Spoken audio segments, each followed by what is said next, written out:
Okay, the second talk, surface functionalization in dental implant, will be given by Professor Jae Hoon, who is the chair of Prosthodontic Department of Yonsei University College of Dentistry. The title of the lecture has changed from the one in the leaflet, so please keep that in mind. Please give Professor Jae Hoon a round of applause.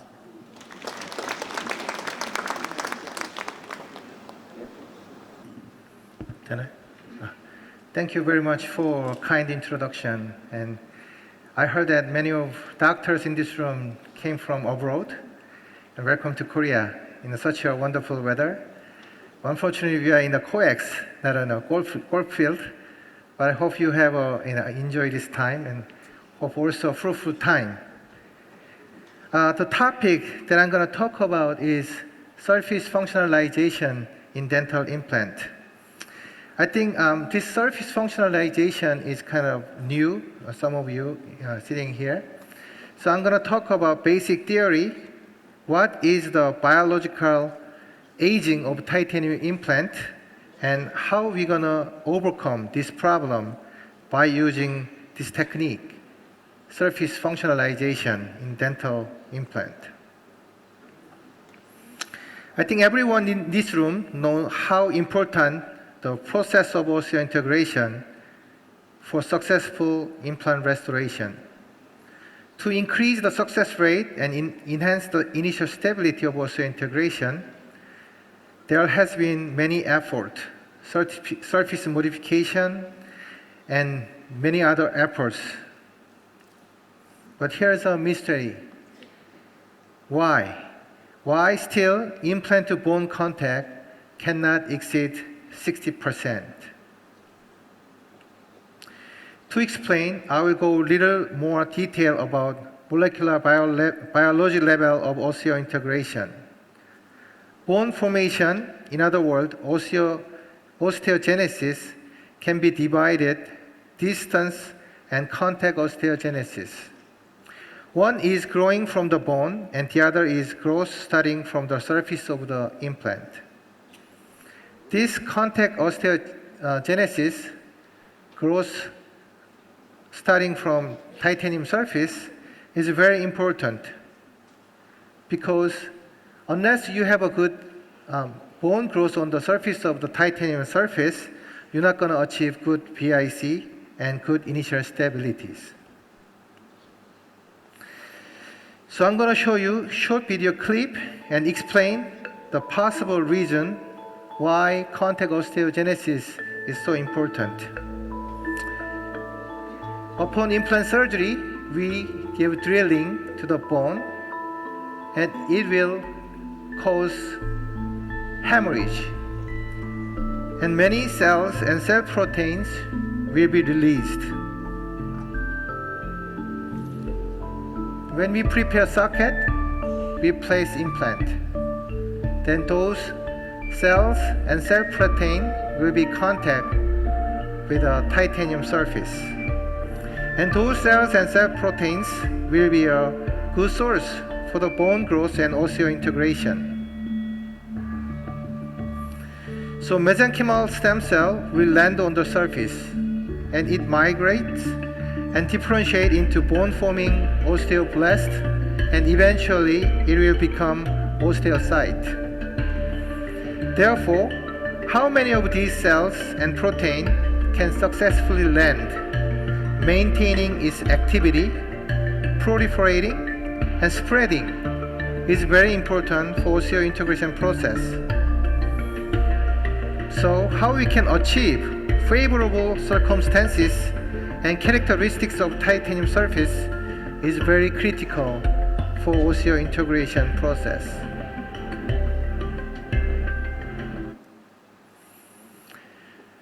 I'd like to explain one very important phenomenon and character of titanium implant.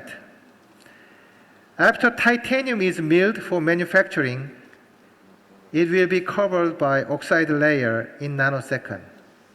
That's the nature of the metal. All metal, after you milled, it will covered by oxide layer, which is oxidation, right? And this oxide layer is why this is so important, because this oxide layer is the one that binds with the cell protein and extracellular matrix to achieve successful osseointegration.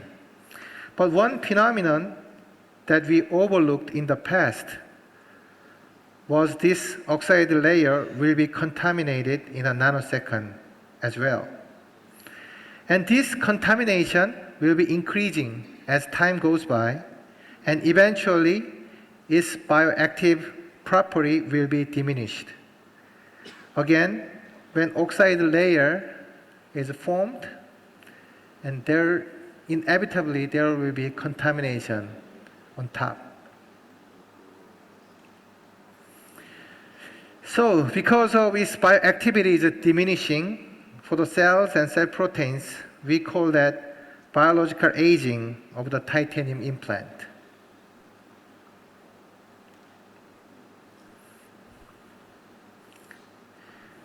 Dr. Ogawa in UCLA and I studied and gathered the information about this biological aging of titanium process, and we published this journal, review journal, in 2012. The picture on the right-hand side shows the changes of wettability in titanium surface, becoming more and more hydrophobic. When you drop the water on the surface of the titanium, you can see more roundish droplet of the water on aged titanium surface, which shows higher contact angle with the surface. So this is new surface, and this is aged surface. As it goes this way, which means as it gets older and older, when you drop the water, this contact angle will be increased, and also it will be more droplet-like roundish shape, which means it becomes more and more hydrophobic.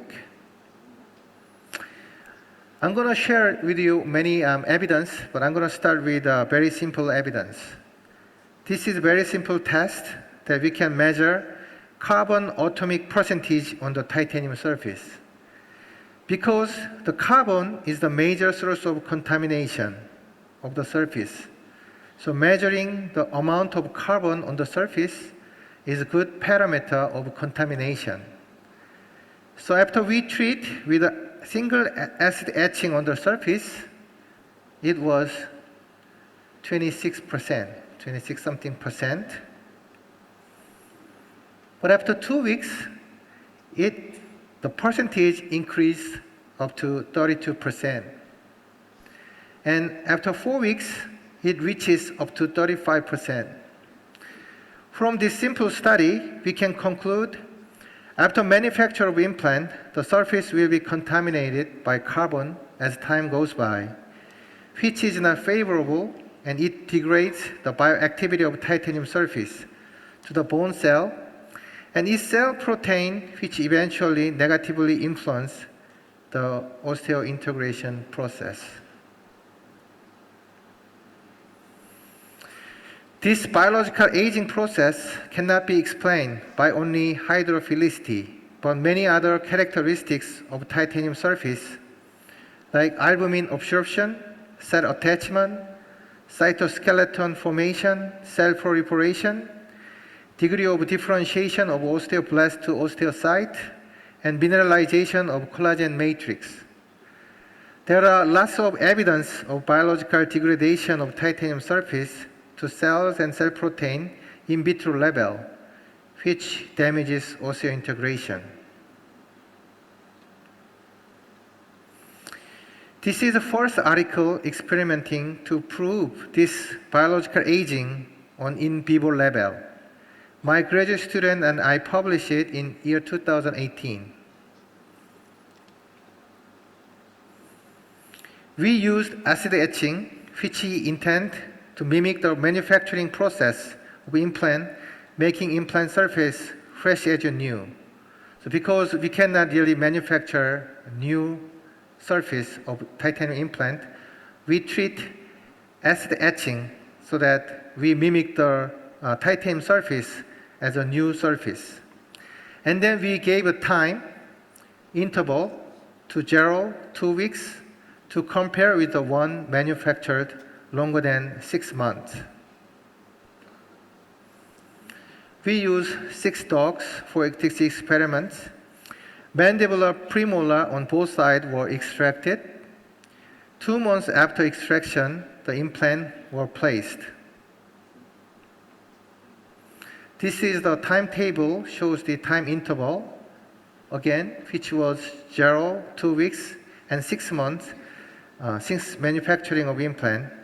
And bone to implant contact was compared in 4 and 12 weeks after implant installation.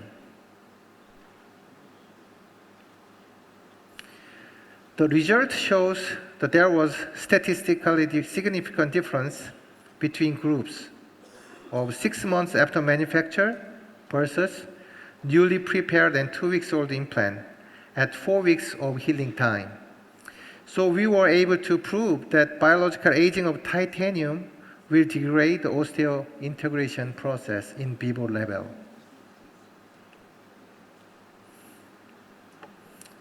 Okay, now we have a lot of evidence and concrete evidence that time affects the bioactivity of titanium surface. So then, what could be a possible solution for that problem? First, I'm going to introduce photofunctionalization first. Okay, this is a short video clip that was made Ushio company in Japan.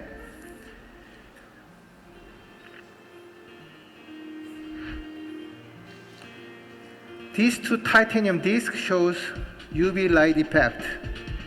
One is aged as received titanium, and the other one is UV treated titanium disc. You can see one with a UV treated disc and implant will increase hydrophilic characteristics. It is because UV eliminate hydrocarbon and surface characteristic from negative to positive. I'm gonna get to that in a moment. So basically it becomes more hydrophilic, it changes electrostatic status. This is how it looks like. Basically it has the chambers, and you can place dental implant inside. It has a chamber with light bulbs, UV light bulbs. Nowadays, last couple of years, there are many UV light irradiation products are available in the market. Unfortunately, most of them, they don't have enough backup data. Some company even says they invent this machine for the first time, but that's not true. The fact that UV light could change the characteristics of titanium surface was first introduced in 1997. This phenomenon was called photocatalyst, and that was applied to many industries. Good example would be painting material. Paint include titanium particles will evaporate the organic contaminant upon UV light irradiation and produce ozone under UV light so that it cleans and kills the bacteria on the surface. By the same theory, if you irradiate UV light to the dental implant surface, hydrocarbon and all the contaminant will be eliminated and become more hydrophilic. And more importantly, it becomes positively charged surface so that cells and cell protein can bind more favorably to the surface, which I believe this will restore the bioactivity of titanium surface for the osseointegration process. This is a detailed illustration how it works. When removing the hydrocarbon from the titanium surface, photolysis create electronic hole pair because of electron in valence side, valence band, and of semiconductor. So it become excited and making this kind of oxygen hole. So So this phenomenon causes generation of surface oxygen vacancy, and it becomes more positive surface. So this is an illustration. This is aged titanium surface, and this photo-functionalized surface. It becomes more hydrophilic, and because of electrostatic status, become more positive. So it attracts all the cells and cell protein. But this one, to combine each other, they might need this kind of inorganic bridge. And since this is a negative, they repel each other. Then also hydrocarbon is eliminated so that cell and cell protein can bind more favorably.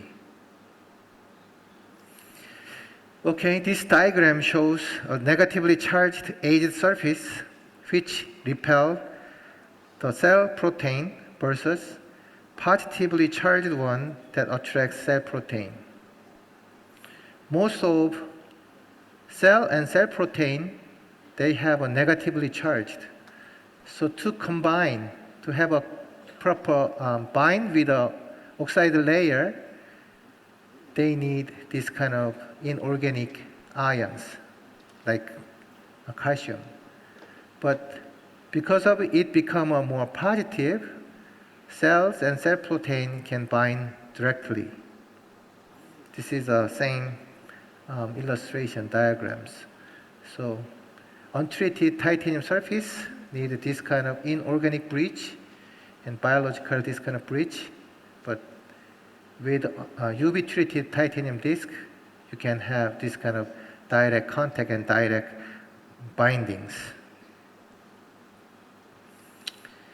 There are many articles published in the past proving this photofunctionalization impact on in vitro level. But like 7 to 8 years ago, at that time, there was no in vivo study using big animal study to prove this photofunctionalization impact.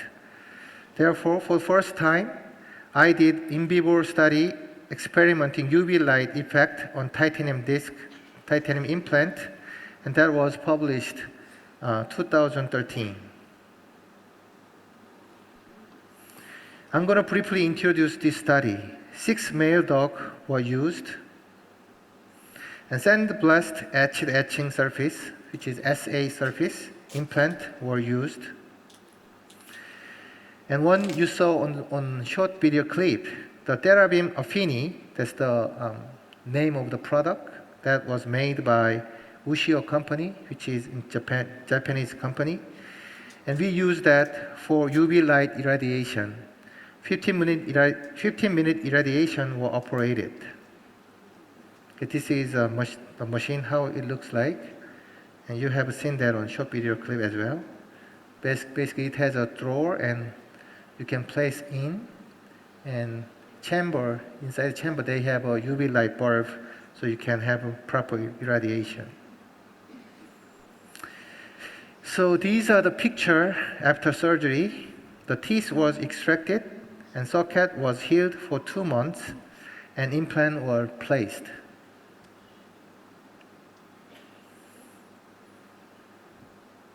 The first thing that we did was we measured and compared the removable torque between groups using implant that were placed on maxilla. Removable torque is the requiring force to remove implant from the bone. So more strong, let's say, bond, that will require more removable torque. This is the machine look like.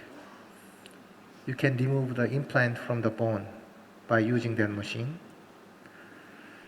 So the UV treated group showed superior removable torque force compared to control group.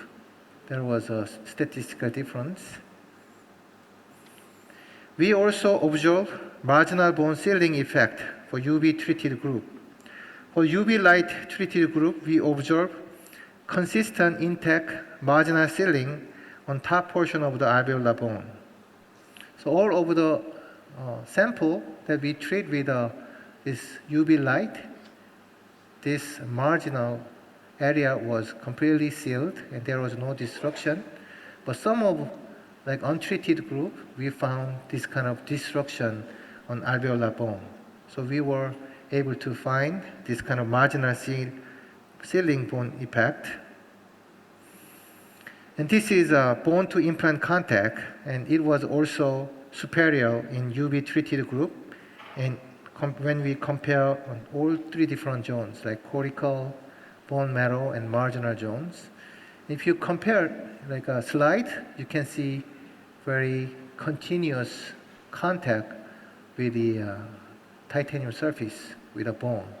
Because of, I believe, contact osteogenesis is properly done. That's why we can achieve this kind of very continuous shape of the osseointegration. And also when we compare bone volume, that was also superior in UV treated groups in all three zones. Another important finding is that coefficient of variant on BIC and BV was very low in UV treated group, which means there was not much difference between data on UV treated group. The result was very consistent, which means effect of UV was very consistent. Interesting aspect of this study was as we used fluorescent agent, we were able to see new bone formation much more clearly on the titanium surface. This is the slide after 4 weeks. If you see the surface of titanium, one with a UV treated, you can see very clear red line, which means there is a more active bone formation occurring on UV treated group. You can see same result on bone marrow zones. You see right here along the implant surface, you can see more clear bone formation in UV treated group. So to summarize the conclusion, removable torque, bone to implant contact, and bone area were higher in UV treated group. There was also marginal bone ceiling effect on UV treated group. Next, I'd like to share my clinical study that was performed on implant patient of Yonsei University Dental Hospital from 2015 to 2018. Total number of 80 implants were placed in patients' posterior maxilla because we intend to compare the effect of UV where you cannot have good initial stability. So 40 implants for control and another 40 implants were assigned for the UV treated group. And when we place implant, we perform without informing the surgeon which one is UV treated and which one is not, so that it could be done in double-blind manner. So ISQ value for stability and bone loss around the implant were measured for different time frame to compare two groups. So the measuring time was immediately after surgery, 4 weeks, 4 months, and 1 year interval. Interesting thing that we can find was for class 3 bone, where you cannot achieve a good initial stability, which usually have low ISQ value, there was statistically significant differences between two groups at 4 weeks of implant placement. And also 4 months, we were able to see statistical difference as well. So we can conclude that UV irradiation was effective for early bone formation and early stage of osseointegration. So it will be very useful for the use where you cannot have good initial stability, like posterior maxilla or bone graft area, where the bone quality is poor. So this study is not submitted yet, but it will be submitted very shortly, and it will be, I believe, strong reference as a prospective randomized control study.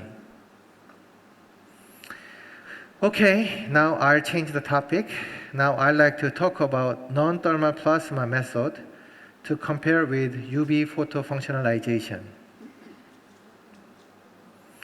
Plasma can vary, depends on the gas being injected, but this is generally composed of free electrons, ions, free radicals, and chemically reactive neutral particles, and also UV and various visible lights. These free radicals, energetic ions, are distributed on the titanium surface, and several reactive oxygen species changes the surface titanium to be hydrophilic. This is my first plasma study that was performed in 2015 to see if non-thermal plasma would have a similar effect as UV light irradiation. So we placed 41 SA implant to 6 dogs and sacrifice at 4 or 8 weeks after implant placement. Result shows statistical difference at 4 weeks after implant placement. So we were able to come to the conclusion that either UV or non-thermal plasma, as far as it gives energy on the surface of the titanium, it reactivates the surface by rejuvenating the degraded surface.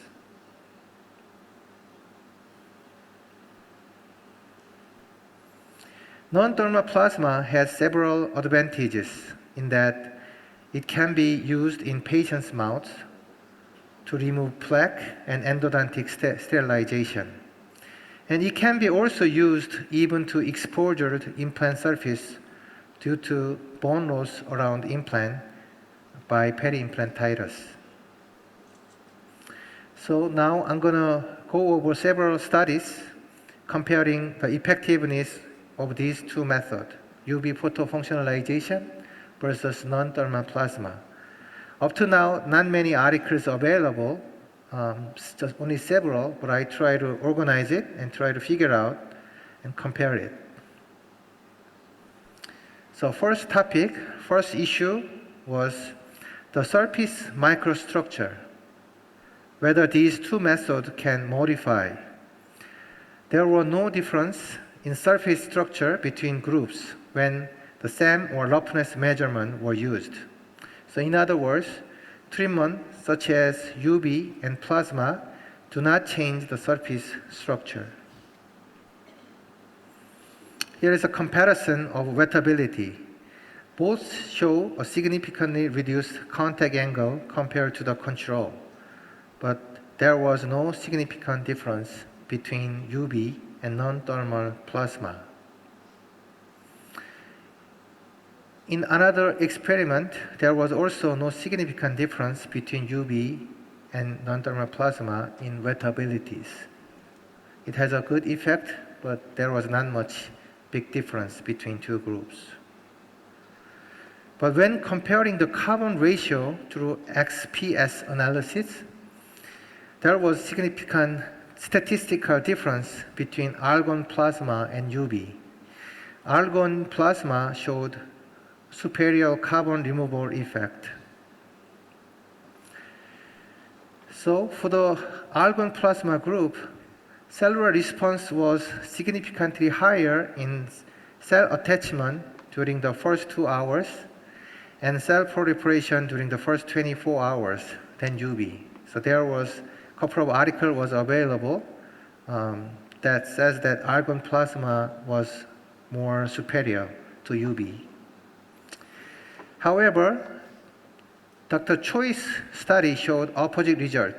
15 minutes of UV irradiation was better than 15 minutes of plasma. In another study by Canullo, there was no significant difference in cell adhesion when compared with UV radiation for 3 hours and argon plasma for 12 minutes. Another study, there was no significant difference in cellular response when comparing 15 minutes of UV and 10 minutes of non-thermal plasma. So I kind of summarize this article in a box table. So if you compare the papers, some of them are not coincide. But in general, argon gas plasma seem to have superior effect on changing chemistry of titanium surface compared to other method. So therefore, my next topic, because of time was not properly controlled to compare each other. If you see the several articles that I just mentioned, they don't control the exposure time. So my next research topic plan is I'm planning to do comparison study between UV and plasma effectiveness on osseointegration according to various exposure time. Okay? This is non-thermal plasma machine that I'm going to use for my research. It is called OsteoActive by NeoBiotech. It has two chambers, basically. You can choose one or both.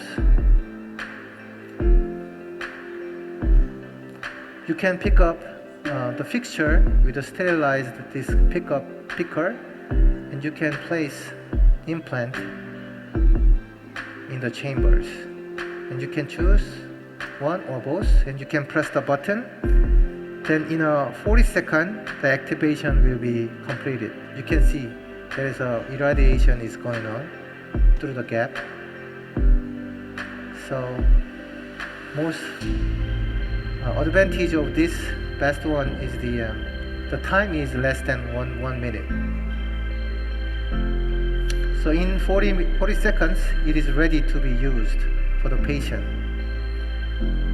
So you can pick up again. You can use sterilizer picker, and you can transfer it to handpiece like this.